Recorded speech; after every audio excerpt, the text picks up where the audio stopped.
testimony. Go to follow you they go. This year, good news, Jaya, plenty balling. Go to follow you they go. All right. Peace and blessings, everyone. I love that. I love that. I love that. Peace and blessings to everyone. Thank you for coming out for this celebration of one of my moms. I'm blessed that I had several moms in life, and this one was very special. Miss Barbara Williams. I want to welcome everyone here to Busboys and Poets for the celebration of the life of Miss Barbara Williams. Welcome to all of the family first. Thank you for letting us do this and for sharing her with us, to family, to friends, neighbors, co-workers, and also to our virtual community as well.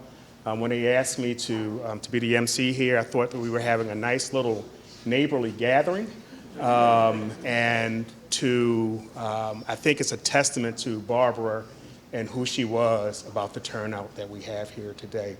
So one of the interesting pieces is everybody can see what we have here, but in addition to what we have here, what is our count now? 114.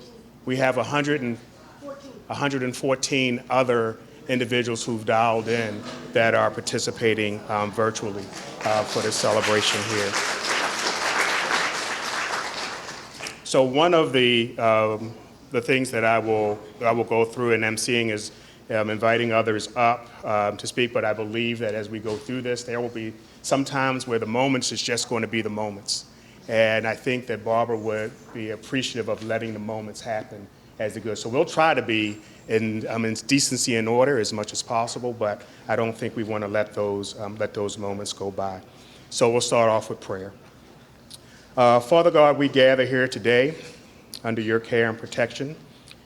Thank you for your loving kindness that has never failed us. We thank you for those with us today, and that you will guide our thoughts and our actions to bring you glory. Strengthen us and fill us with your peace. Father, we thank you for your precious gift of the life of Miss Barbara Williams. We celebrate her life today and are comforted knowing that she is with you in paradise. We are grateful for the love, laughter, and cherished moments we all shared. Barbara was a source of pleasure and enjoyment for our hearts and for our lives. As we celebrate her life today, we are blessed and comforted by your presence. Our hearts will sing your praise for the impact of Barbara on all who are here.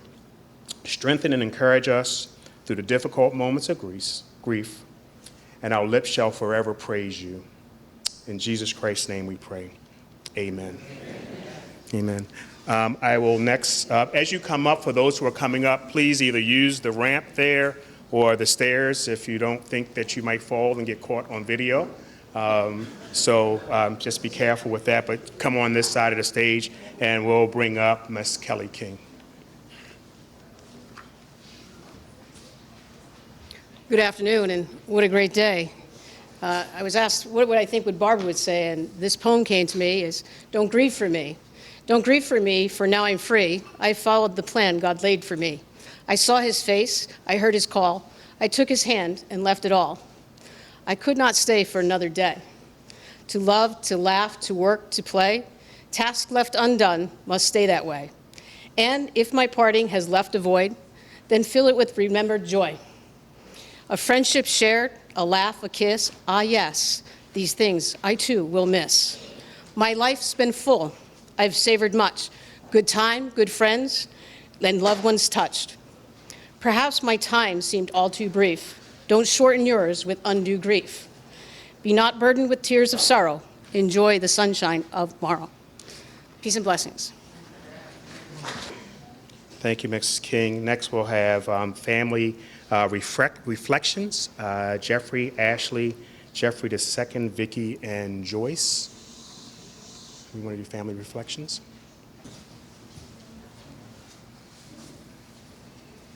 Hello, everyone. My name is Ashley. I am Barbara's granddaughter. This is my brother, Jeffrey. This is her grandson. So I struggle with this, right? Trying to figure out what can I say, at my grandmother's memorial, right? How can I put into words how extraordinary somebody is, right? So I didn't write anything down because I can't do that. My grandmother's impact on everyone here, I think, is very evident today and every day, right? Because my grandmother's spirit was so lively, fun, unapologetic, and I believe everybody felt that, right, during her time here. So one thing about my grandmother, she didn't like flowers. She did not like fresh cut flowers. She loved sunflowers, but she never wanted a bouquet of flowers for any occasion, right? And so what I did was made sure that we gave my grandmother her flowers every day of her life while she can hear it, feel it, right? So I want to read one of the messages of flowers that I gave her. So I said, I love everything about you, wholeheartedly. I hope you know how much of an impact you and Pop have made in my life and the life of your children. So many parts of who I am and who we all are, choices we make and the way we live our lives come from y'all. I can't thank you enough for just being who you are. Your resilience, spirituality, and mindset inspire me. You are the most beautiful soul inside and out. We are so grateful for you.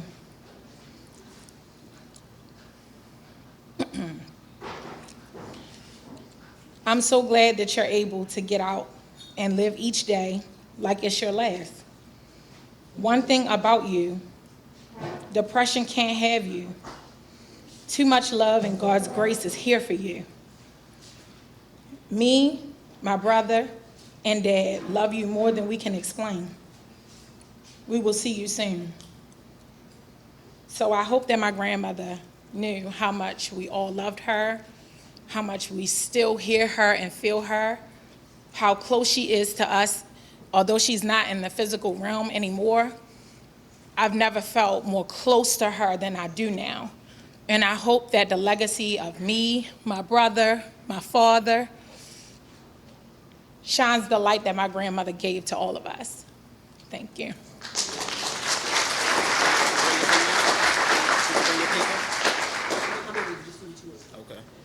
Hello, I'm Jeffrey Williams II.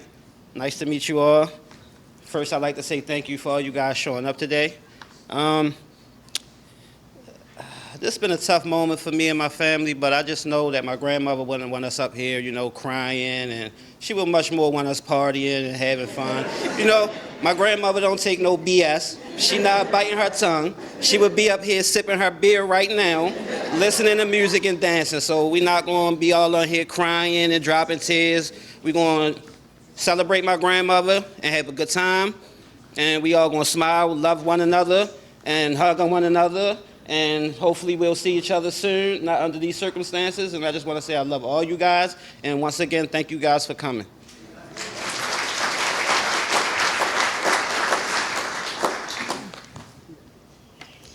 Hi, This is our mom. Barbara Williams. What a remarkable woman. I was married to her son, Jeffrey, and from that union, we have two wonderful children. Up until the day she closed her eyes, to me, she was my mother in love. And I still called her Mom. We talked at least 3 times a week. There is not a day that goes by that I don't think about the talks we had and all the things she taught me, and for that, I am grateful. She and Pop taught our children so much, and I know that they helped shape them into the people they are today. She was my friend to the end. There is so much I could say about her, but then I'll be talking forever. Anyone who had the privilege of knowing her knew her. She would do anything for you, and she would give you anything. I love this woman with all my heart. She would do anything for you. I'm just glad I got a chance to give her flowers while she was here. I am confident in knowing that her legacy will continue with her son, her grandchildren, and her great-grandchildren. Ma, I know in my heart when you entered into heaven, Pop and Lisa were there and holding you open arms. Take your rest now and know that I will see you again on the other side. I will love you forever.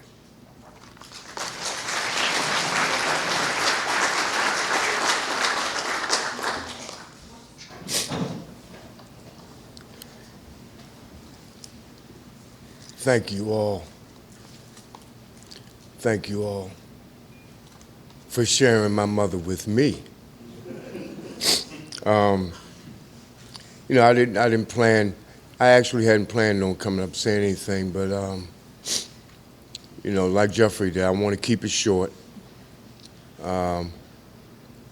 Eat, drink, have fun, enjoy the memories and the thoughts of a beautiful woman, my mother. Thank you.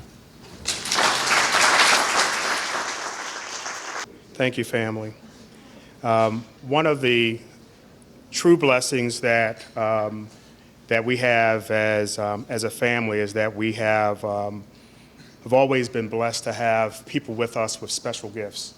And it's always appreciative to get to know individuals beyond just what they do, but to be able to know the gifts that God has bestowed upon them. So we will witness one of those gifts right now, and as we have Miss Stacey Atwater Jones come up and bless us in song. Peace and blessings. Gotta say that, right? There is a passage of scripture in Matthew 5:4 that says, "Blessed are they that mourn, for they shall be comforted." The wonderful thing about that scripture is that God promises to comfort us. When you're grieving, grief goes in waves. 1 minute you're fine, and then a memory will hit you, and the grief will come upon you like a wave. And what I want to say to you, family, when you go through those waves of grief, don't allow that wave to pull you down. Don't allow that wave to consume you, but rest in the comfort of knowing that she is resting in the arms of Jesus. Amen.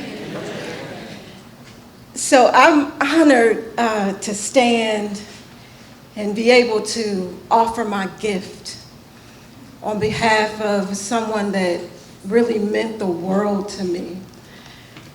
When Antoinette texted me to tell me that Miss Williams had passed, my heart sank. And I hadn't talked to her in years, but it's something about her presence, right? There was such a presence. Her office was like a safe space. We're about the bottom line in Adams, right? It's about the bottom line. But when you would go into her office, you would go in for one thing, and when you came out, you felt refreshed, you felt renewed, and you were ready to go just one more day. So I'm going to miss the presence of knowing that she is here on the earth. But to be absent from the body again is to be present with the Lord. Miss Williams, you are truly the wind beneath my wing. It must have been cold there in our shadows to never have sunlight on your face.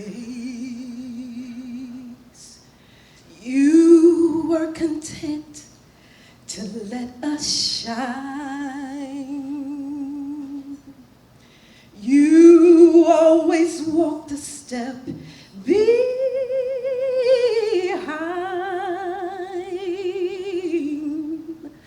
So I was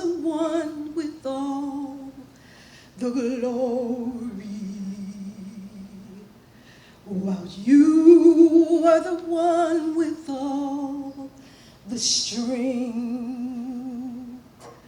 A beautiful face without a name, but she had a name, right? A beautiful smile without the fame. Did you ever know that you're our hero?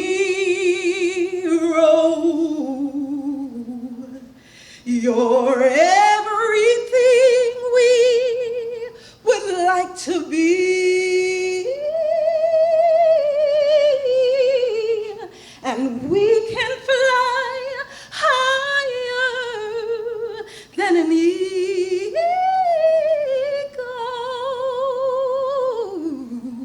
'cause you are the wind beneath our wing. Did we ever tell you you're our hero? You're everything we would like to be. And we could fly higher than eagles, 'cause you are the wind beneath our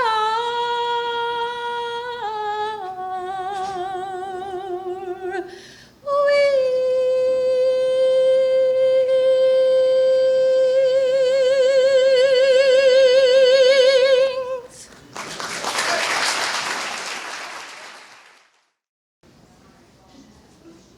Ooh, ain't God good?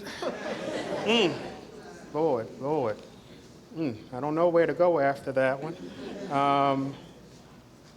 I was going to save this to a little bit later, but before I have the next round of reflections come up, I wanted to talk about peace and blessings real quick, because I think everyone knows Barbara's signature line, peace and blessings. And you know, as I was looking at items, you know, you look at definitions, you try to figure out things, and so I found something I thought was kind of interesting on the peace side of it. And I tried to figure out which one she was telling us when she said the peace part. So peace, one of them can be, you know, stress-free state of security, calmness, tranquility, contentment, untroubled. So that's one piece of it. And then the other part was refrain from or cease speaking, keep silent. So I guess it depends upon what situation you might have been in at a particular time and which piece that she was actually talking about at any given time. But the blessing piece, I think, was consistent. And a blessing is a prayer asking for God's favor and protection. And so she was always consistent in wanting us to be well with the Lord. So next I will have reflections, Adam's reflections with Susan and Sarana. Afternoon, everyone. Thanks for coming. I'm going to try and listen to Jeffrey and not lose my stuff while I'm up here, but before I go, I'm glad I'm after Rodney and not Stacy, because I have zero talent in any other artistic ability. So here we go. I'm going to tell everyone a little bit about Barbara and her career. So we have a lot of family members, definitely virtually. Hi, everyone, and present, and neighbors and friends. And you heard about Barbara and her job, but I want to tell you a little bit more about her 40 years with the Job Corps program in Adams and Associates. Mrs. Williams was a true Job Corps champion and worked in the Job Corps program for over 40 years. She believed in the mission of the program and was committed to fulfilling its mission. She worked at the Woodstock Job Corps Center, where the first decade of her years at Woodstock involved several different operators and what we call center directors. In 1994, Adams was awarded the Woodstock Job Corps Center, and Barbara officially joined the Addams family, which we call ourselves. This is when Dawn, who's home and couldn't make it, Dawn and I first met Barbara as we relocated from Massachusetts to Maryland. And frankly, without Barbara by our side, we'd probably be back in Massachusetts by now. The majority of our center experience was in the position of admin assistant to the center director. For those of us that saw her in action, she was always in action. She was much more than an admin assistant. Her annual fashion shows with staff and students were the highlight of the year for the center. She was involved in Department of Labor regional and national events to include the Academic Olympics and female retention programs. These were all above and beyond the job of Miss Barbara Williams at Woodstock. She did her job. She did it as efficiently as anyone had ever done. However, this wasn't her passion. Her passion was the students that we were serving. She was a counselor and she was a coach. She would pull up the chair outside the CD's office, and most of you have seen this in action. She would sit in that chair, pull up her sleeves, sit that student down, look him or her in the eyes and say, "Get it together. Get it together now, otherwise this will be the last time I will see you. So get yourself together before you march in that office, and that person determines your future. Be that." And that was Barbara for all of us, just not for the students. Next, she took on the job in the corporate office, and she was our admin assistant in the corporate office. And then she became the events and travel coordinator. Now that is right up that girl's alley. Boy, did she do this with such passion and dedication. She wanted to ensure that all events were coordinated and planned with the customer in mind. But each event had to have a little of that diva flair, a little of that bee touch, what we called. She took care of every one of us, never left us stranded during our travels. She would be on that phone with us, getting us from point A to B, days, evenings, and weekends. It didn't matter. It was about taking care of people. And at that time, we were her family, and she was taking care of us while we traveled away from home. She was always just a call away, and boy, do I miss those calls. Now I'm going to talk about Barbara, my friend. The person she was. If you didn't have the pleasure, sorry. It's kind of late, but you can listen to the memories. That's not in here, I just made that up. I'm trying to help her get through hers because Jeffrey told us to keep it together. Barbara was kind. She was generous. She was loyal. She was funny. But she had a heart of gold. She loved this family. She spoke of you often. I know more than you do about yourselves. She had so much pride from the littlest one to the oldest one, all along the line. You see, for me, there are friends, there is family, and then there are friends that become family. We were so lucky that Barbara and Russell, our pops, thought of us as their family, as we did them. No words can truly capture the impact that Barbara had on our lives. She was compassionate with us. She was reliable with us. She was thoughtful. And most of all, she was authentic. She's going to tell you. She's going to tell you, but you're going to listen. You're going to listen. She was my lighthouse. I lost the lighthouse. To know her was to love her, and we loved her. Serrana and I, oh man. I am a rock, first of all. Serrana, Dawn, and I are so blessed to have made so many memories with her and Russell over the years. And I can't tell you what they were because she didn't want you to know. And some of them we probably don't remember. But we will always cherish these memories.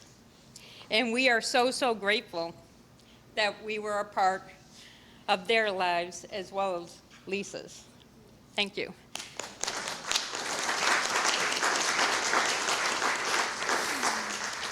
For those that don't know, this is Serrana. She happens to be the offspring of the family. And I'm just going to let her get her thing over with. Yeah, the damage is done. I'm crying, but I'm going to get through this. Thank you all for coming today, too, by the way. I really appreciate it. It was a big effort, and the turnout is unbelievable, as well as virtually, so thank you all. Okay. Well, you heard some background, but the day I first met Barbara was the day I got home from the hospital after my mom gave birth to me. She was literally there for me from day one, traveling all the way up to Massachusetts to see me. She actually knew my mom was pregnant before my mom did. The day my mom went into work to tell her, B guessed it before she even said anything. That right there showed me how connected we were going to be before I can even remember. She made me feel like her granddaughter, daughter, best friend, all in one. And though her love for me was unmatched, what she did that brought me the most joy and comfort in my life was the love she and Russell showed my parents. They would come over to my childhood home for what felt like every weekend. The laugh and banter that filled those nights are some of my favorite memories as a child. With all the positivity, there was a realness to B as well. She was honestly the only person in the world that could be straight up with my parents and get no pushback whatsoever.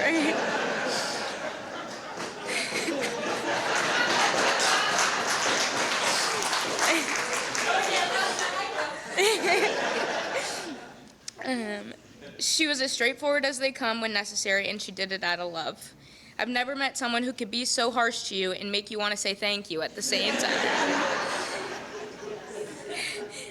Her grace, influence, and demeanor created the most wonderful role model for me growing up. As we leave here today, I ask that we all try to be a bit more like B.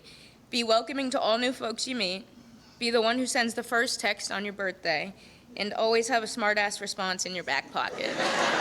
Thank you. You know, what I really found amazing is that I thought I was her special one. Isn't that crazy, though? That I bet each and every one of you thought that you were her special one. She knows everything about my wife. She knows everything about my kids. I thought I was the person. How special is a person to make anybody that can come across feel that way? Isn't that something? So we do have another family reflection. So we're going to, like I said, we are moving. We will try to go with the script, but we will move it so we'll have another family reflection before we move further in the agenda. So come on up. Good afternoon. You're a good-looking group. My name is Justin Hamer, and I'm Barbara's nephew. Can't tell you how dear she was to me and the rest of my family, Jeffrey and Ashley, and I know Vicki was supposed to be here and little Jeff, but she just was so influential on our entire family. I guess first and foremost, I want to take the opportunity, if it hasn't been done already, to extend our sincerest gratitude to all who have been involved in putting together this reflection, this celebration of the life of Barbara Williams. We feel and appreciate the love and affection that you had for her. However, I also want to share with you the special place that each and every one of you held in her heart. I can tell you from personal experience how proudly she spoke of you, your mission, what you did, and how much she enjoyed working and interacting with each and every one of you. I mean, it goes to bear the fact that my understanding was she retired 2 or 3 times. It was like every 2 years, I'm retired, I'm not retired. And she was going back because it was so important for her to be around you all and how much she loved to do that. She was many things to many people. To her family, she was a mother, grandmother, aunt, a cousin, a beloved relative. To others, and many of you, she was a friend, co-worker, confident, resource, mentor, just to name a few of the hats that she filled. But in all truthfulness, I got to tell you, you guys have answered the major questions for me. In all these years, I never knew what she did. All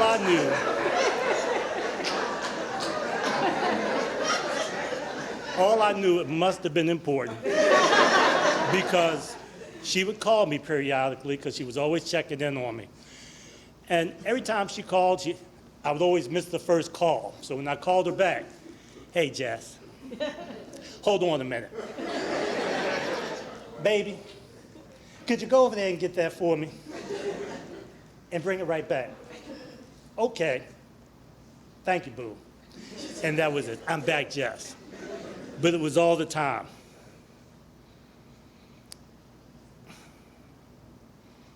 My understanding was, I thought she was in charge of the whole thing. But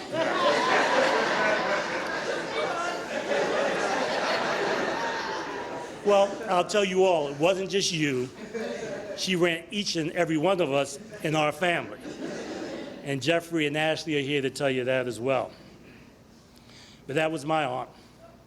She was beautiful, confident, well-spoken, comfortable with anyone in any setting, and as quiet as kept, pretty smart.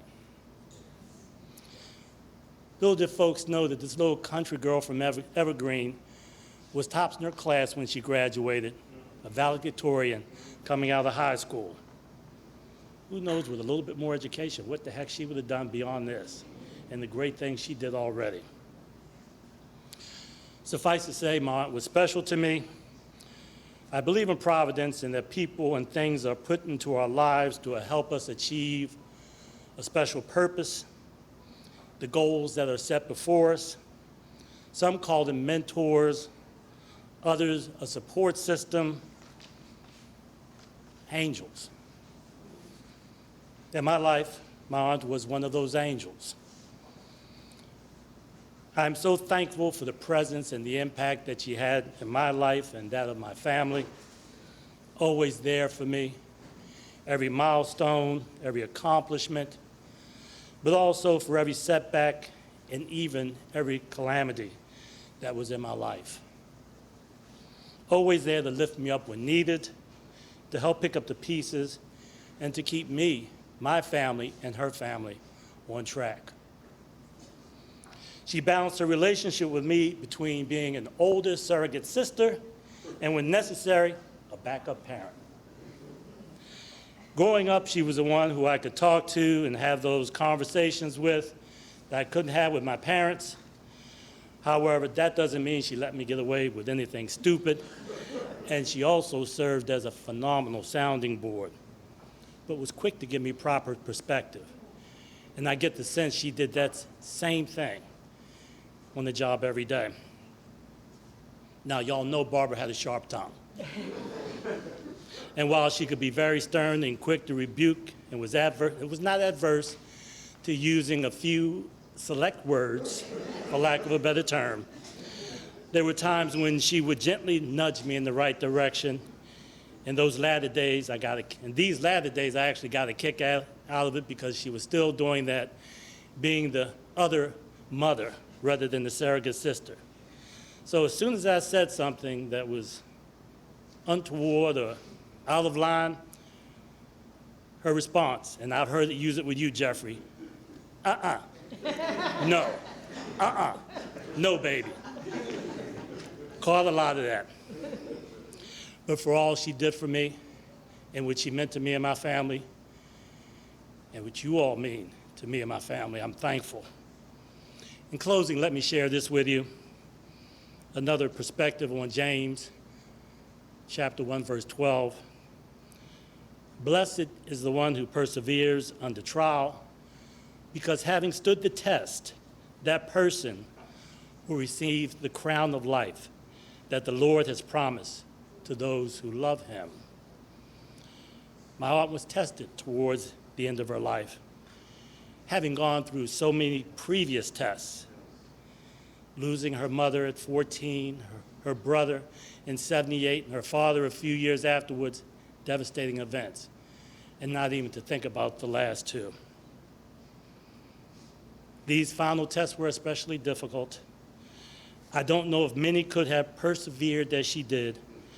However, having spoken to her on multiple occasions on the subject and having witnessed her evolution over the years, I can say her final ordeals actually strengthened her. She persevered, and that was probably the most important and valuable lesson that she taught me. Thank you.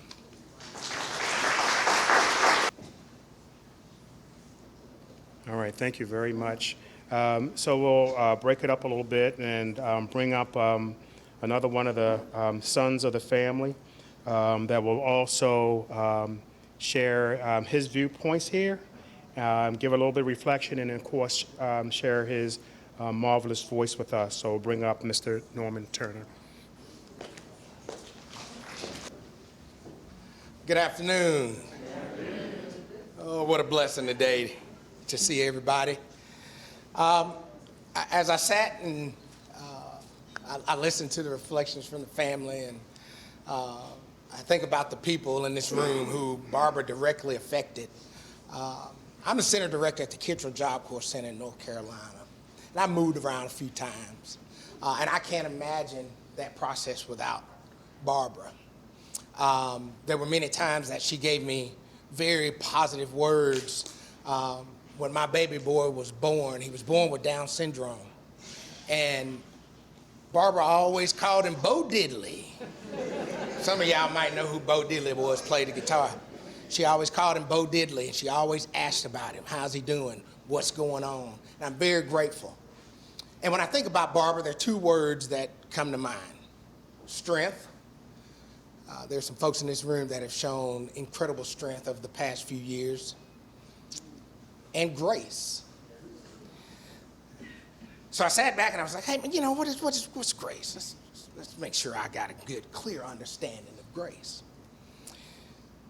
God's grace is usually defined as undeserved favor. Undeserved.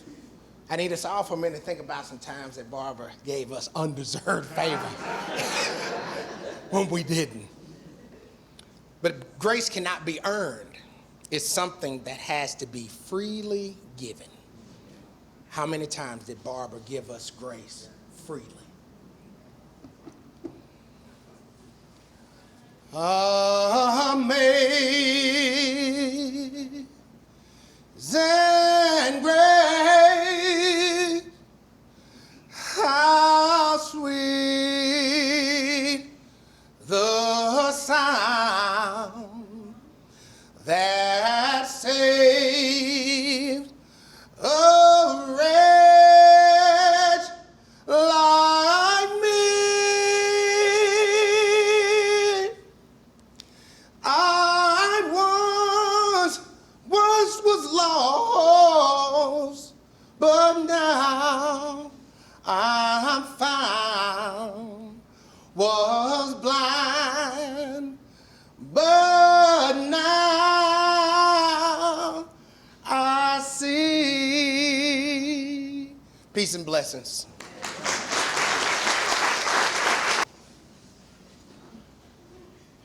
So hopefully I don't miss someone in this. I think I got all the names right. I'll tell you, when we got that message on that day when Barbara passed, it was, I think the world just stopped. You know, I remember it. And, you know, it's a couple of times in your life where, you know, you remember those moments. And I remember, and I was sitting at my desk, and there was something going on. I was probably talking to one of my centers about something, getting on their nerves, and all of a sudden, nothing else in the world mattered once you got that message. And of course, everybody wants to know exactly, okay, fine, all right, what's the next step? What's going on? What happened? What's the next step? How do I make sure I get my, get my words across? How do I participate in what's next? And I will tell you that I think that this was done exactly right and in an order that makes sense for Barbara Williams.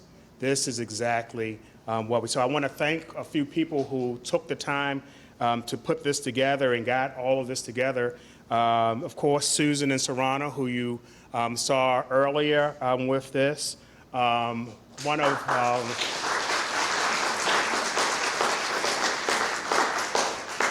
another one of Barbara's strongest confidants, and sitting in front of me, operating the camera and getting all of this together, Miss Lori Sturdivant.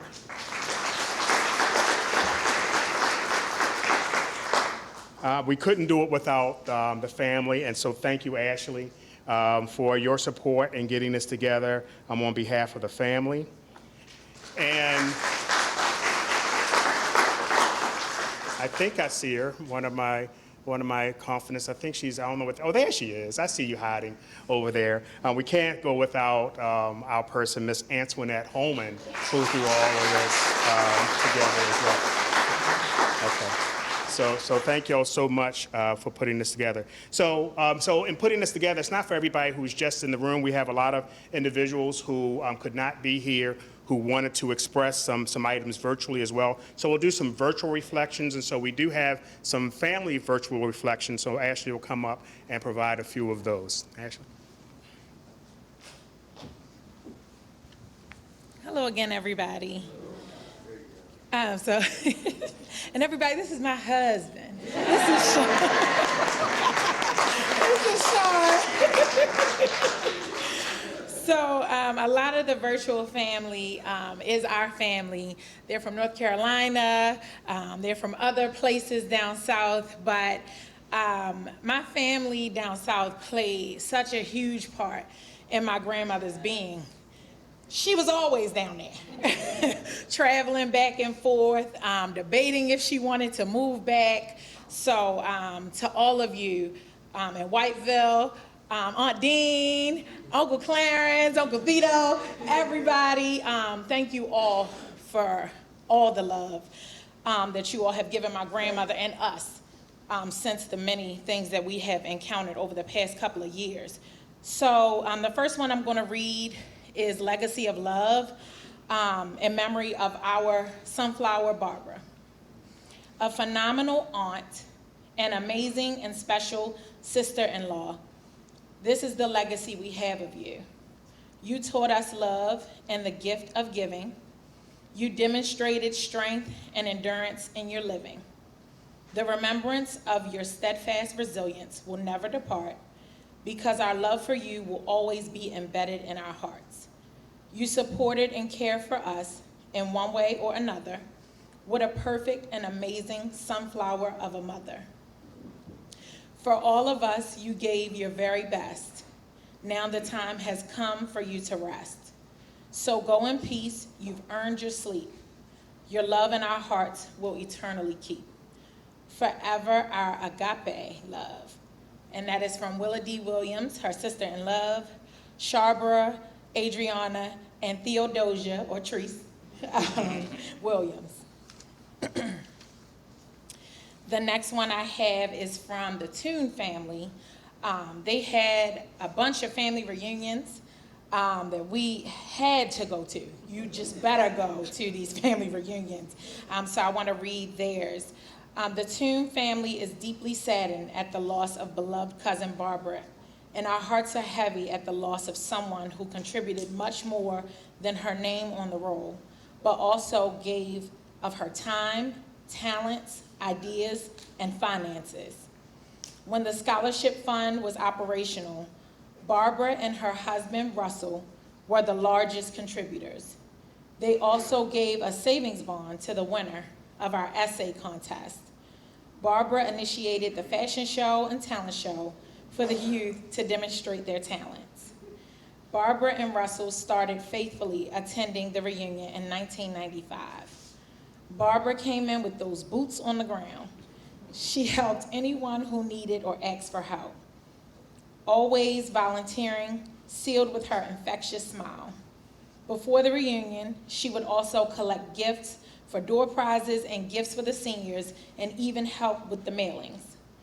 Barbara loved the reunion, which was evident by the love she shared, centered around doing her best to help others fulfill their jobs and dreams. Family, let us remember and emulate the qualities and characteristics she shared with all of us. And this was submitted by Anita. The very last one that I have here says, Aunt Barbara was not just an aunt. She was my style icon and a source of joy in my life. The anticipation of her visits brought excitement, knowing that we would indulge in our cherished shrimp boil paired with Lay's chips. Her creativity extended to her nails, and I would often find myself captivated, thinking, when I grow up, I want my nails done just like Aunt Barbara. As the years passed and life evolved, my relationship with Aunt Barbara transformed into that of a mentor. She became a guiding force, offering wisdom, encouragement to help me become the best version of myself. Her belief in me as the complete package resonates deeply, especially during challenging times as a Black woman in our society. Aunt Barbara appreciated the simple joys, like my love for my dog Ace. She found joy in the videos I shared and always had a laugh ready. Following Lisa's passing, I made it to a point where I had to recognize her on Mother's Day and her birthday, mindful of the potential loneliness that can accompany living alone. Her absence leaves a void that is keenly felt. I will miss her infectious laughter, her vibrant spirit, but find solace in knowing that heaven has gained a new angel, and so have I. Aunt Barbara's legacy will live on in the memories we shared and the lessons she imparted. May she rest in peace. And this is from Deanna Williams. Thank you.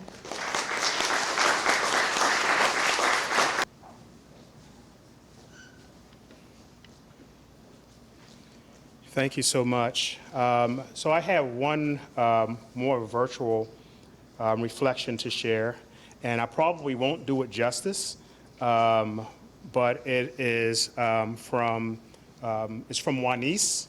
And for those who have been with us for a while, they know Juanice. It's Juanita and Denise.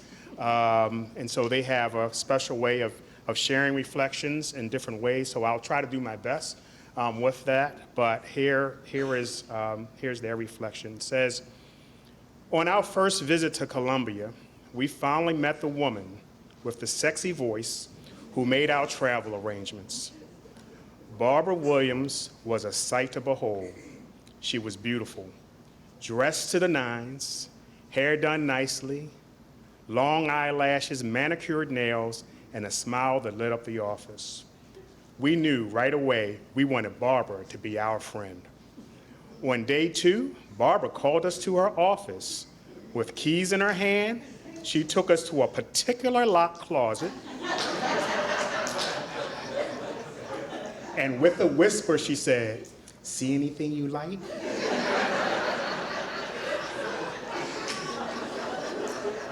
Barbara Williams was offering us clothing, backpacks, and other swag. Wow, this lady is powerful. She has a key to a closet with clothes. We definitely wanted her to be our friend. On day 3, Barbara took us into another closed area with stashed snacks. It was definite. Barbara Williams had to be our friend. She was in charge of the snacks. As we watched Barbara, we realized that she was Columbia's classy mother hen, making sure everyone in the office was okay, especially Susan, whom she loved like a daughter. And now she was taking the time to welcome us to the Adams and Associates family with arms wide open. We left Columbia with new Adams clothes, backpacks, pens, notepads, but most of all, we left knowing we had found a new friend. We will never forget her holiday parties at the office with buffets that rivaled those in the Nevada casinos. She was never more in her element than when she royally presided over Pokino. A good time was had by all. I still want that card. She had this special card she would not let anybody have. Every time she played, she would never let anybody play that card but her.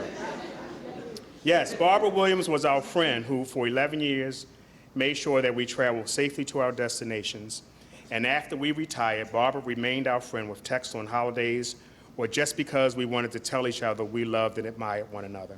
We know there's a classy angel in heaven, and she probably has keys to a locked closet.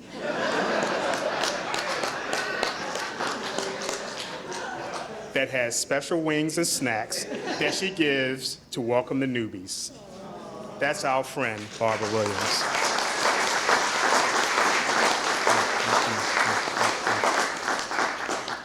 All right, so at this time, we will open up the floor to people who want to speak. We'll ask for family members first, if there's any other family members that are here that did not get an opportunity to speak. So we'll give that opportunity first for any other family. Peace and blessings, everybody. Hi, Uncle Jeff. I want to take this moment for reflection of gratitude for the life that my aunt lived, all that she gave, and all she left all of us to take with us. Aunt Barbara, everyone had lovely stories. She gave me my first glass of whiskey. She made me a whiskey drinker. She also made sure that while we moved to Baltimore and became city slickers, she made sure that we knew that we were country kids at heart. I'm so grateful for the trip that we had with her to the reunion this past September. It was our first experience ever going home for myself and my brother. And God is the greatest. God is the greatest. At the reunion, Aunt Barbara started calling me Lisa. And I didn't want it at first, because that was a big responsibility and a lot of stuff, but I know, especially after talking to Ashley, she knew a lot of things were going on. And she knew that it was God's time for her to come on home. And I'm just thankful that she made space for us to make sure we knew who we were and that we got home. And that was the most important thing. I'm grateful that she's home. She's with Uncle Russell. She's with Aunt Lisa. And I'm just grateful that all of you came here today and made this space, made this opportunity to honor my aunt possible. And I'm just so grateful for you, Aunt Barbara. The life that you live, all that you left us, we are forever indebted to you. And thank you.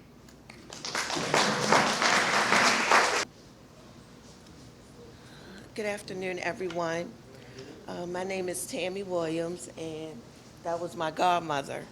Not only was she my godmother, she's my mother's cousin, Sadie Williams from Boardman, North Carolina. And I've been in the funeral industry for over 25 years. And when you're in the funeral industry, it's a ministry. You have to hold your composure at all times. You have to comfort the family. But when you get the call that it's a family member, it's totally different. And I found out that she had transitioned, because that's exactly what she did. She transitioned from her earthly body to our heavenly home. My uncle had called me from Las Vegas, and he said, Tammy, do you know if they made the arrangements for Barbara? And I said, Barbara who? He said, your godmother. I said, no, I just talked to Aunt Barbara last week. And he said, Tammy, you didn't know? I said, no, I didn't know, Uncle Jim. And I hung up from him. I almost crashed my car because I was driving, and I pulled over, And I pulled up her phone number, and I called it first. No answer. Then I sent the text. I said, Aunt Barbara, please answer your phone. And then Ashley called me. And she informed me that it was true, that she did transition. And I asked her if she needed anything to let me know. But the worst part was when I got to the funeral home, I saw her Aunt Barbara's name on the boards, and I lost it. I had to get sent home that day because I didn't believe it till I actually saw it in writing. I saw her name on the boards.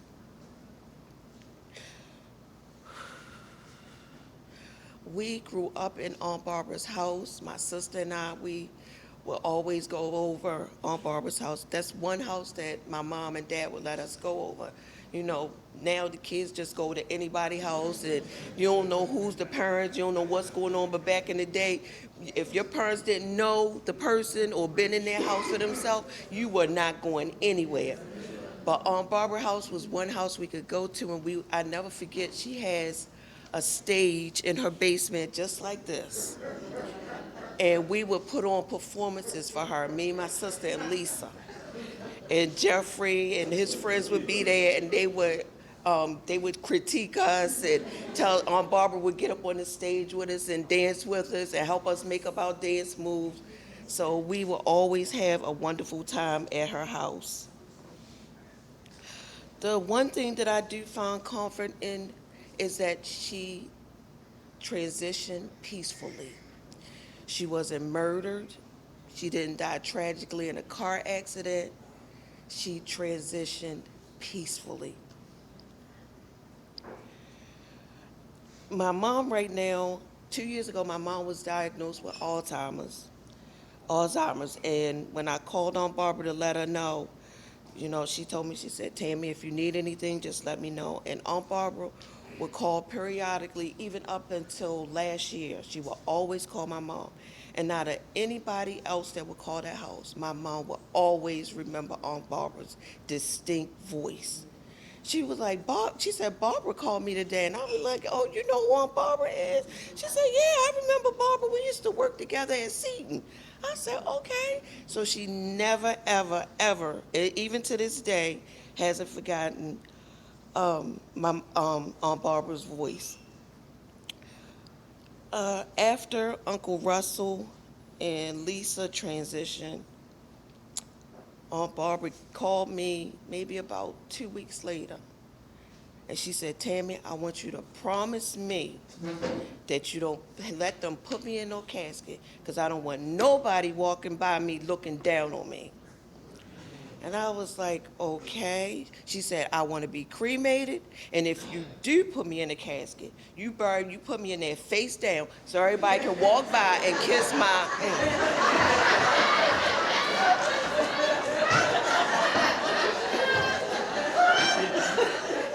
I said, Aunt Barbara, I can't do that.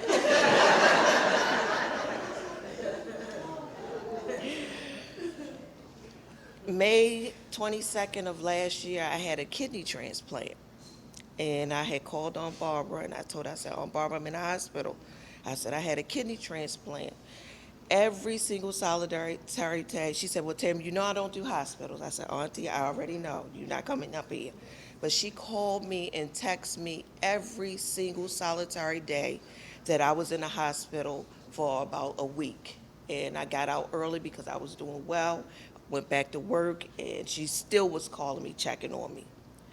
But the one thing that I will always, always remember about Aunt Barbara is that in 2022, November of 2022, I was a victim of domestic violence. And I can share that with you because now I don't consider myself a victim. I consider myself victorious because I'm here. And when I called Aunt Barbara had called me maybe 2 days after it happened. And she could hear it in my voice that something was wrong. And she said, Tammy, she said, don't make me call Jeffrey and have him bring me over there. I know something's wrong, and I want you to tell me what happened. She said, I hear it in your voice. And I broke down, and I told her about the incident, where it happened, how it happened. And she told me, she said, I'm telling you now, she said, I would take this cane. She said, I might not be like I used to be, but I would take this cane. And the things she said that she would do down with that cane, I dare not repeat.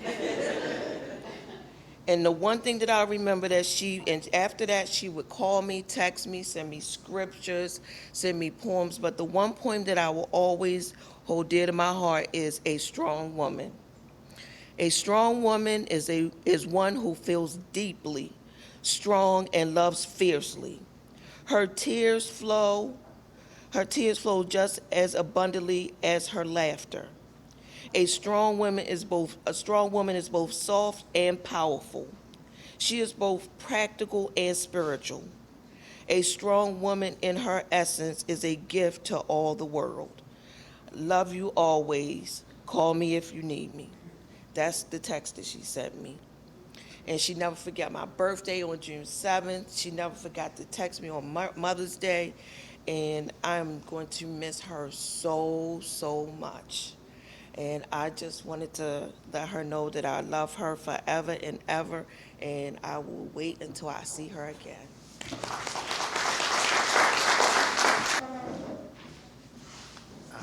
Hi, I'm Ross. I met Dardra 30 years ago. We were on a work group to plan Job Corps' 30th anniversary. And I loved her immediately. She was organized, playful, firm, and efficient. And then 10 years later, I had the pleasure to work with her for nearly 20 years. She retired 2 or 3 times during that time. She convinced me to be Santa Claus every year with a different getup, and I should have dropped my Santa suit, but I thought it'd be kind of weird. But she convinced me to be Santa. But she always had the same skills and that same Dardra. And the thing that I always remember, and we all had counseling in Dardra's office, that I loved telephone Dardra, right? There's the all business Dardra. Adams and Associates, how can I help you? And then she'd be counseling a student, or she'd be like, just money, right? If you could see Dardra when she'd be negotiating with the hotel, oh my God, it was magical, right? Then there was the Job Corps student Dardra. Adams and Associates Job Corps student speaking, and she'd have her Job Corps student thing.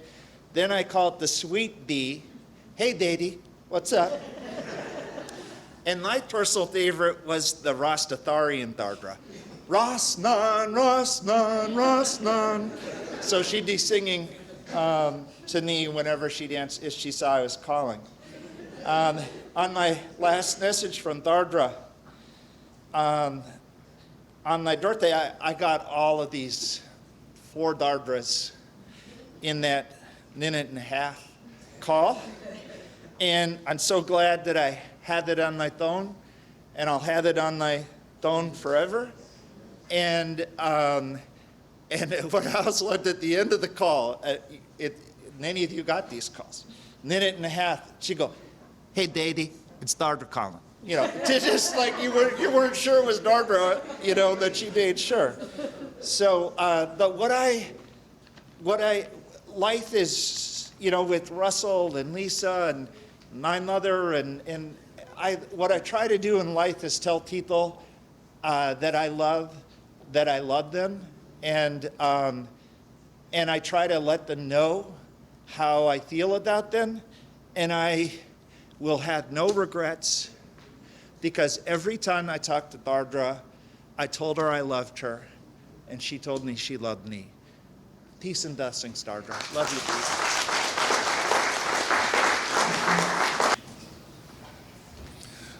Good afternoon. My name is Dr. Harold Hart, and I am Barbara's neighbor. Barbara and Russell lived across the street from me for more than 40 years. We were the closest of friends. There was not a Christmas that went by where Barbara would not exchange gifts with my wife, Barbara, who transitioned in August of this year.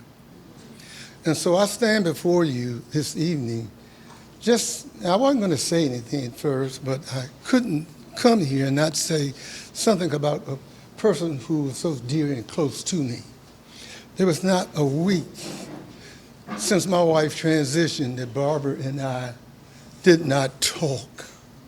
2 and 3 times a week, Barbara was trying to comfort me. However, before Barbara transitioned, she called me on the night before. That was the longest time that we had a conversation. Most of the times we were talking about something that was on TV that she was reminding me of to go and look at. But on the day before she transitioned, she called me, and that was the longest conversation we had. And the only thing that I can understand and see now, that transition did not sneak up on Barbara, because that was what our conversation was about. We talked about transitioning. So God didn't sneak up on Barbara. Barbara had her relationship with him. He communicated with her. And Barbara is in the arms of Christ. She was one of the most kindest persons that I've ever known. And like I said, for more than 40 years, we exchanged gifts at Christmas time. And before I go and take my seat, I'm looking over there at Jeffrey, and I can remember the time when Barbara called me, and all the years that I knew her, and Russell, and Lisa, and Jeffrey, she called me upset because Jeffrey and my son Derek had gone out there to school and gotten in trouble. And the principal had contacted her, and they contacted me, and she said, look, we got to keep these boys separated. God, you need to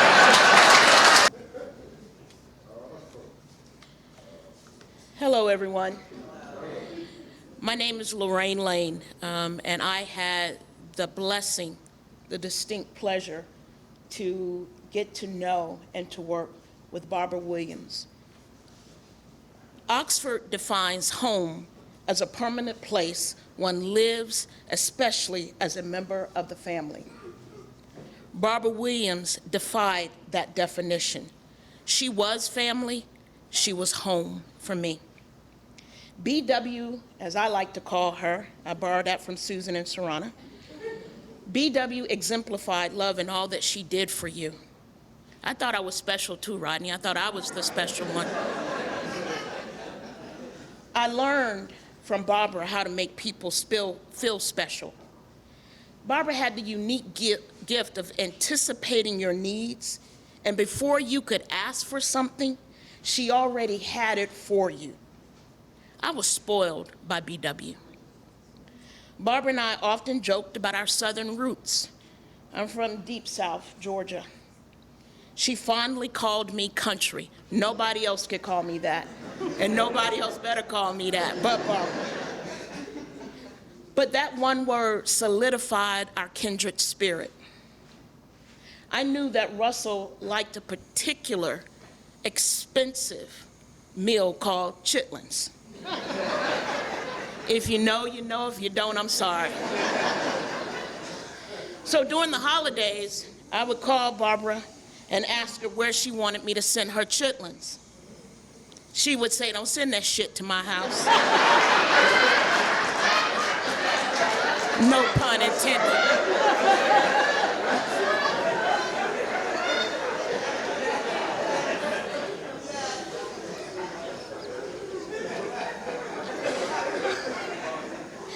I loved BW, and I still love her spirit that will carry on for me as well for all of you.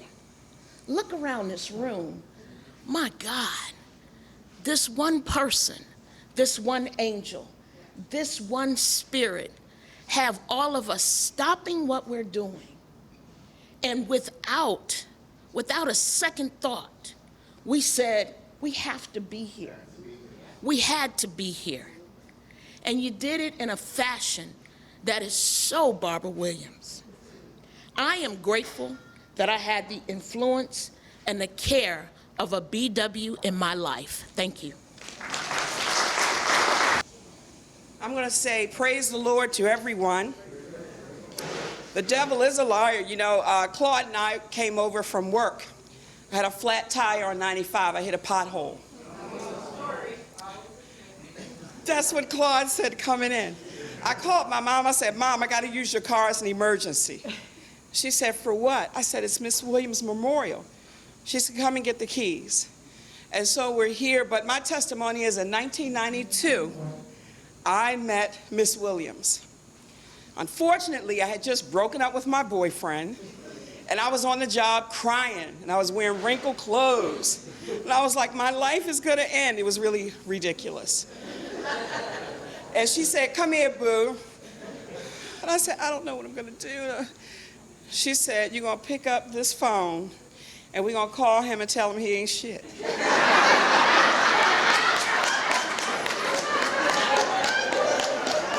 I said, but I love him. And she got a fly swatter. It was like 6:30 in the evening. She said, pick up the damn phone. And I said, okay. And she said, when he answers, you tell him he ain't shit and it's over. I said, but I love him. And she said, shut up. And I dialed the phone, and he answered, and I was like, I miss you. And she hit me in my head with the fly swatter, the dirty fly swatter. And I said, fuck it, you ain't shit. It's over. And I hung up the phone, and she said, don't you feel better? I said, but I love him. And so I now know how to break up with folk, right? But now I tell a man it's my money. You ain't getting it. It's over. But my final story at Woodstock is that we had to sing at a local church. And she said, go find me 10 people and then make, I don't know if you guys know what the word Xerox means. Xerox this music. I said, cool. I go find, you know, there's a bunch of, you know, my sorors on Center, Greeks, everywhere. I was like, we're going to go sing a song at the church. I Xerox the papers, I make 40 copies, I put them in an envelope, we get to the church, give it to the pianist. He says, hey, do you have another copy? I was like, sure. He said, we can't see the right-hand side of the page. It's faded. I was like, oh, God. So I said, everybody knows these songs. So we start off with Hark the Herald Angels Sings. Nobody knows those words. Hark the herald angels sing. For 4 songs.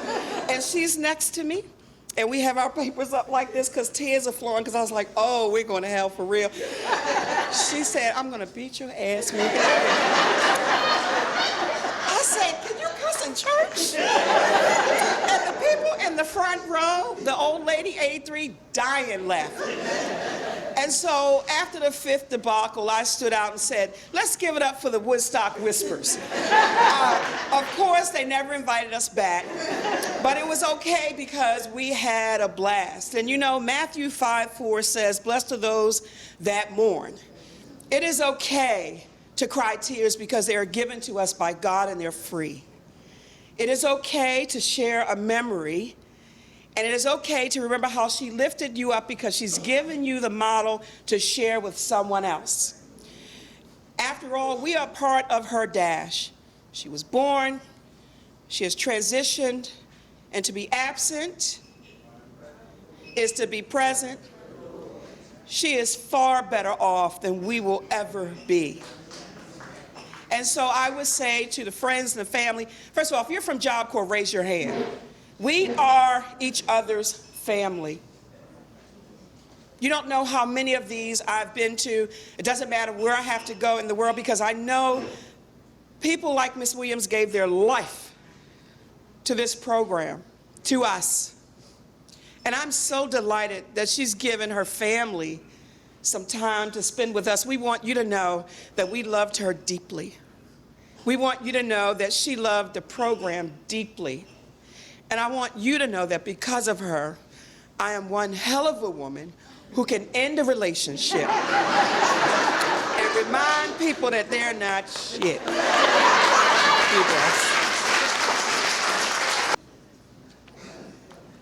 Hi, everybody.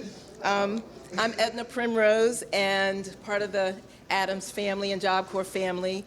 And I met Barbara when I went to Woodstock. So I had been in the national office in my little pristine palace of policy. And I started at Woodstock as Susan's deputy. So imagine that. It was amazing.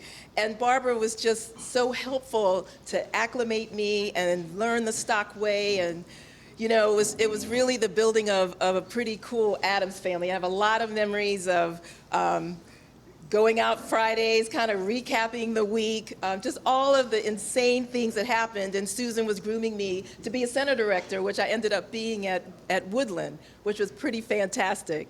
And Barbara was like, she was just a gem. So after I finished at Woodland, I went to the corporate office, and Ross Peterson and I were the head of the corporate proposal team, and Adams doubled in size during the time we did that. But one of the things I want to say about Barbara is, you know, Roxanne told her love story, and I had a breakup divorce story when I started at Adams. And she was just really helpful for me as a single parent with 3 boys, just trying to figure it all out financially, and just had so much support. I felt like Barbara's office was like Switzerland. It was neutral territory. You could say whatever you had to say. You could do whatever you needed to do. And also, she gave 0 fucks if you were not in order. She told you. So I really appreciated that about Barbara. The other thing is when I think about Roy visiting, it was like, can we just get him into Barbara's office because he's going to be a lot nicer.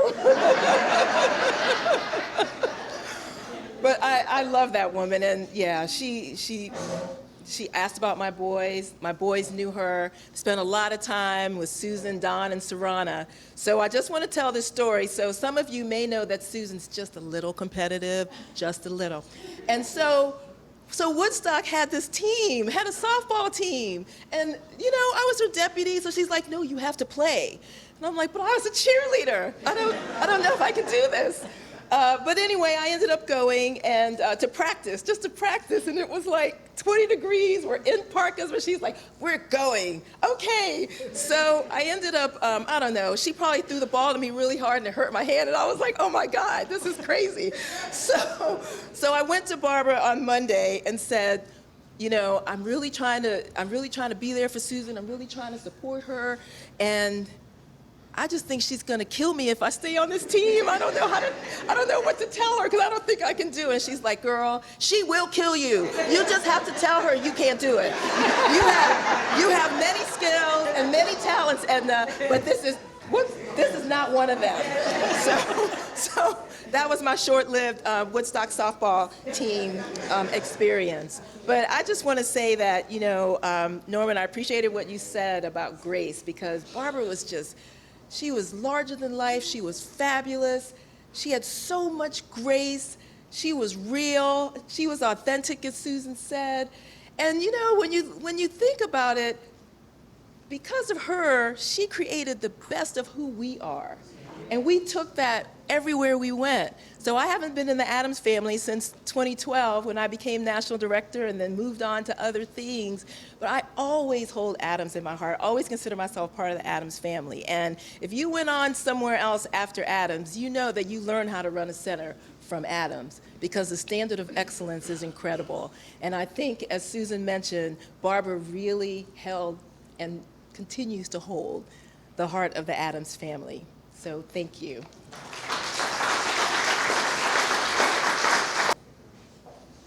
Hello, everybody. I'm Florence James, Barbara, and I called her Barb. And I was talking to Redford last night, and I said, Redford, I know that people are going to go up today and say something really special about Barbara, but I don't think I'm going to do it because I sent in a reflection. But as I was sitting at the table back there, I felt her spirit on me. Florence, do you? Go say what you need to say. And she pushed me like that all the time. I met Barbara at Woodstock as well. with the fashion shows and the dances and the mentoring. And then I went to the regional office, and then I met Barbara at the corporate office. We got back together. But when Barbara left and I left, we both said that we were going to talk every month. Every month. And I talked to Barbara 2 weeks before she transitioned. And not that I heard it in her voice, but something was different. And they say they know when they're going to go, when they're transitioning and those kind of things. And I happened to be in a craft store, and Lorraine Lane called me, and she said, Florence, Barbara's gone. And I was with my sister, and I just left the basket there and just went out to the car. Didn't cry because Barbara wasn't a crybaby. I can be a crybaby.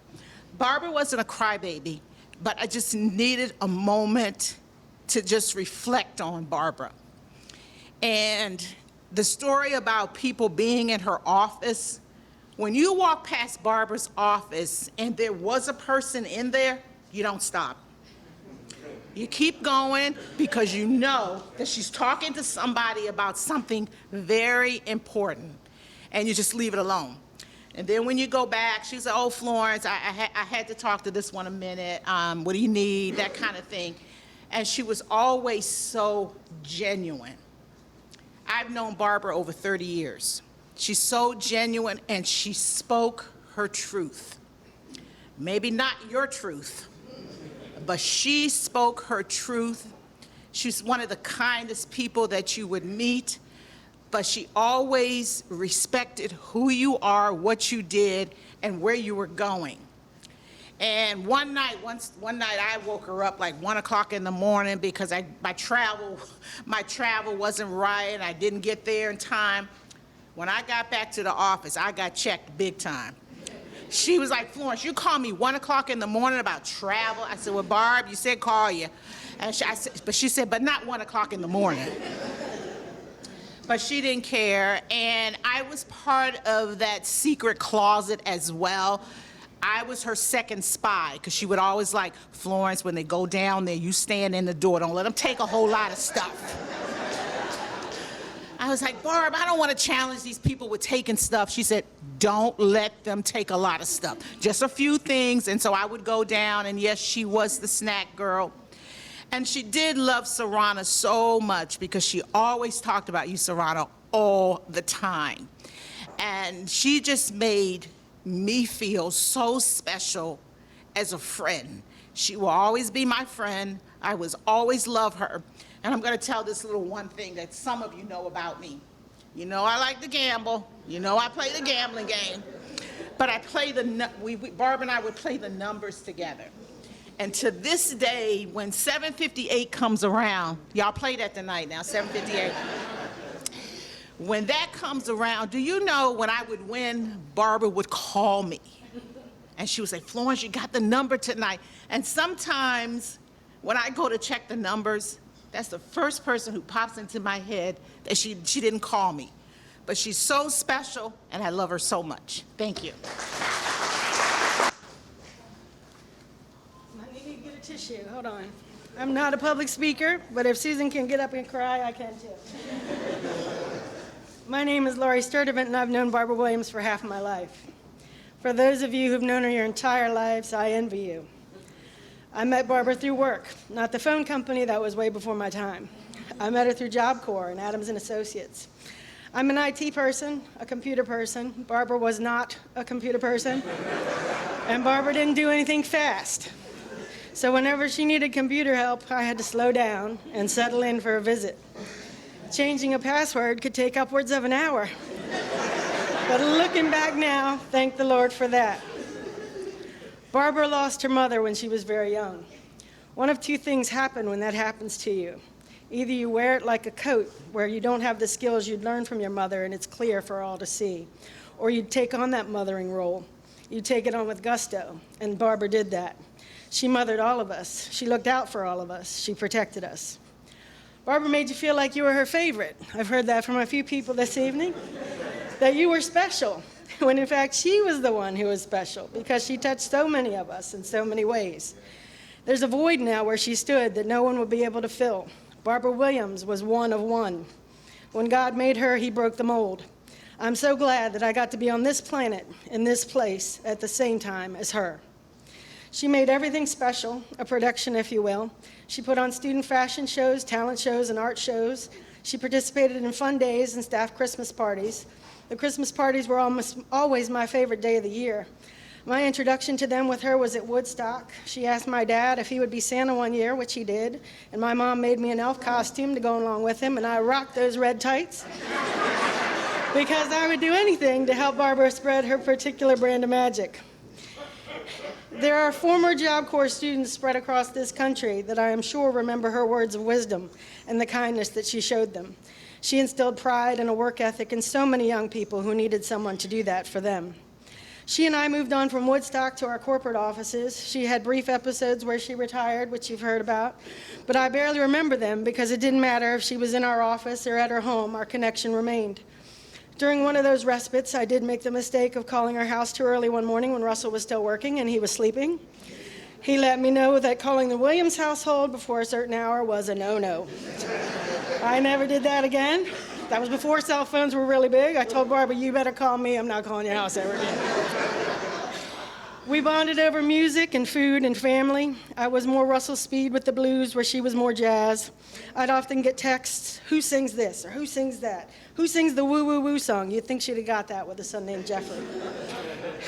When we got the Mississippi Job Corps Center, she said, Mississippi GD, but she didn't say GD. And I replied, Nina Simone, which made her laugh, as she was always amazed if I got an old music reference. She liked her broccoli cheese soup from Panera Bread and her Chick-fil-A. I turned her on to cheesy potatoes from Mission Barbecue. Whenever we had corporate training in the office, she always made sure that food was provided that I liked. There she was, looking out for me.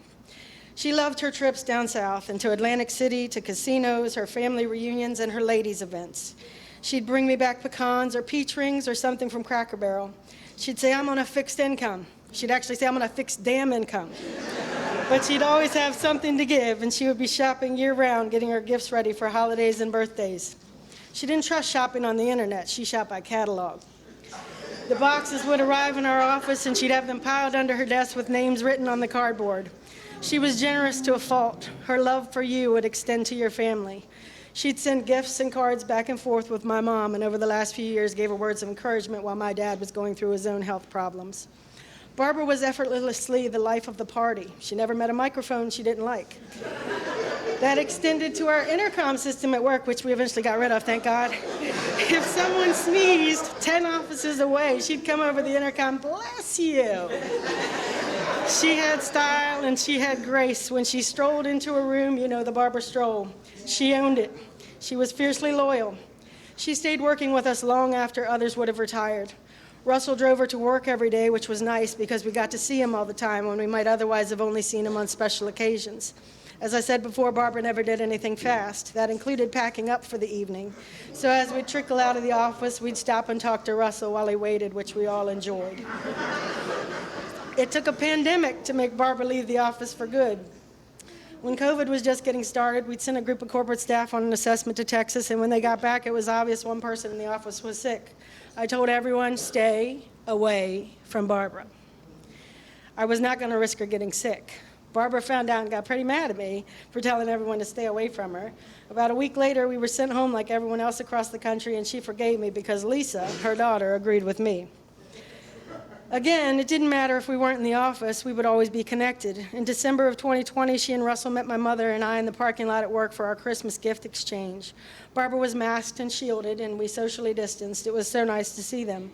My mom had never met Russell in person, and when March came and he was in the hospital and it wasn't looking good, Mom was shocked because she said he looked so handsome and healthy when we had seen them just 3 months before. When Russell passed, my heart broke for Barbara. They had been together longer than I'd been alive. She took it hard, as was to be expected. We all tried our best to keep her spirits up, and I told her that COVID had turned out to be a blessing because she was able to spend that last year at home all the time with him. When Barbara told me Lisa was in the hospital 7 months later, I had a crisis of faith. I pleaded with God, please don't let this happen to Barbara, not again. It was just too much. No parent should have to endure losing a child, especially not in the same year as losing a spouse. I remember it vividly being a Friday evening and going to bed and praying desperately for a miracle. When I woke that Saturday to text messages and then Barbara called to tell me Lisa had passed, my heart wasn't broken, it was shattered. I prayed for God to give her strength. I went to Lisa's memorial. Sitting there listening to all the wonderful stories of her friendships and generosity, I realized that the apple didn't fall far from the tree. Barbara tried to put on a brave face in the days and months that followed. I'd send her cookies and oranges and sunflowers around holidays, their birthdays, her wedding anniversary, and the anniversaries of their passings, trying to cheer her up. She'd tell me of her trips through the Wendy's drive-thru, where she'd sit in the parking lot eating chili and crackers, feeding those to the birds that she was sure were Russell and Lisa coming to visit her. She would send me pictures of the birds that she watched for and spoke to often. I spoke to Barbara the day before she passed. I was very worried about her that evening. I prayed for her as I did every evening, but especially so that night. She didn't sound so good at all, and I was glad that she was at her granddaughter Ashley's. I called her the next day to tell her that the oranges that I had sent had arrived at her house and she could let her neighbor know to go get them. Ashley answered Barbara's phone, and I didn't get it at first. Maybe Barbara was busy, I thought. When Ashley told me that Barbara had passed, my heart was shattered again, but this time it was shattered for me and for Jeffrey and for all of us. I cried a lot that evening and into the next morning. But when I woke, I heard Barbara's voice clear as day in my head. She said, "Don't cry for me, sweetie. I'm home."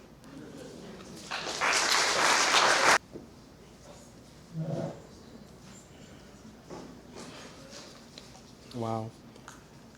So that is the open floor for reflections. If there's anyone else, one last time, if there is any other open floor items for reflections. I do have one additional one that I will read for another individual.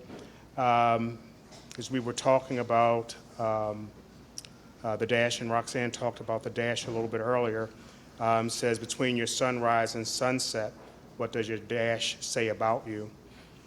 It says, Barbara Williams' dash tells a story of camaraderie, loyalty, poise, laughter, love, direct and candid, witty, charismatic, stylish, classy, loyalty, and unwavering support. Her dash reflects the connections she nurtured, the bonds that have stood the test of time, and the family and friendships that were so very important to her and became an integral part of who she was. It speaks volumes about her character, her compassion, and her ability to bring all people together. In the tapestry of life, our friendship has woven a vibrant thread that added color, warmth, and a lot of laughter, selfies and videos, and the true meaning of we are more than just friends. Miss Barbara Williams, AKA my bow-legged diva, didn't know that one, okay. Your dash tells such a beautiful story of a dear, amazing daughter, wife, mother, gramps, sister, aunt, cousin, kinfolk, neighbor, colleague, and friend, whose presence will forever be felt and cherished, whose impact will last a lifetime, and whose love is a gift beyond measure. Rest well, my friend, always, from the proper one, and that was submitted by Ms. Antoinette Holman.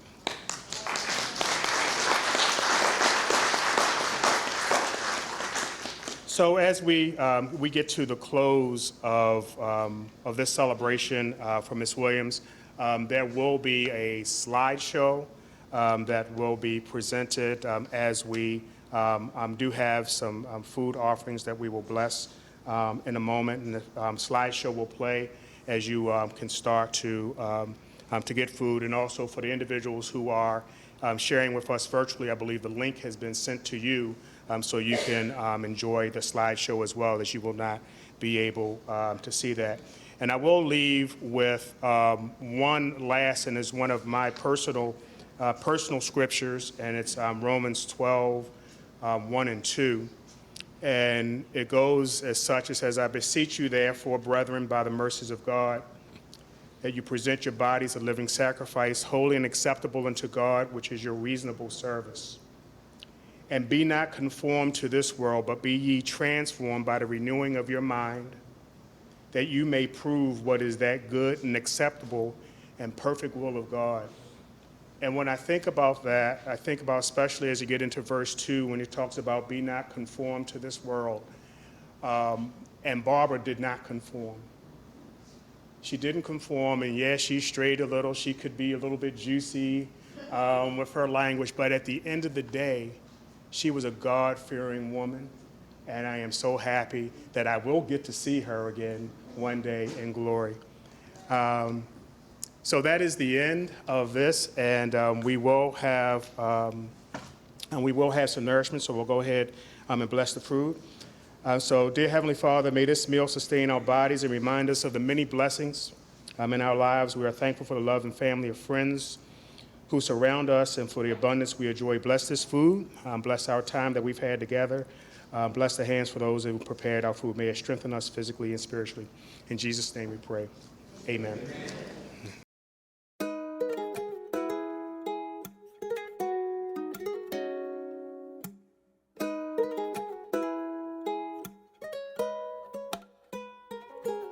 This year, blessings, money, testimony. Go to follow you they go. This year, good news, giant, plenty money. Go to follow.